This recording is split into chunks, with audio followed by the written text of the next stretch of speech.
আজকে আমি আপনাদেরকে দেখাবো বিটের জুস কিভাবে বানায়।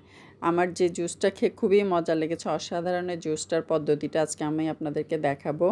এখানে আমি বিটরুট কেটে নিয়েছি, দুটা বিটরুট কেটে নিয়েছি, সেই সাথে এক টুকরো আদা ছোট ছোট স্লাইস করে নিয়েছি এবং একটা লেবু কেটে নিয়েছি।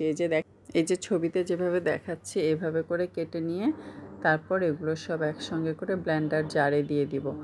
বিট এবং আদা ব্লেন্ডার জারে দিয়ে এরপর লেবুর রসটা চিপড়ে দিয়ে দিব বিট এবং আদার মধ্যে।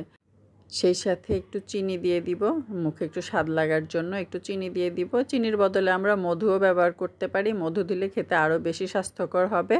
তো চিনি, লেবু এবং একটুখানি লবণও দেওয়া যাবে। একটুখানি লবণ দিয়ে একটু পানি দিয়ে এটা বিট করে নিব। খুব মিহিভাবে, খুব সুন্দরভাবে ব্লেন্ড করে নিতে হবে, একেবারেই মিহিভাবে ব্লেন্ড করতে হবে। তারপর একটা সুন্দর কাপড়, পাতলা সুতির কাপড় দিয়ে ছেঁকে নিতে হবে খুব সুন্দরভাবে। এই যেভাবে ছেঁকে দেখাচ্ছি আমি, এভাবে করে খুব সুন্দরভাবে ছেঁকে নিতে হবে রসটা।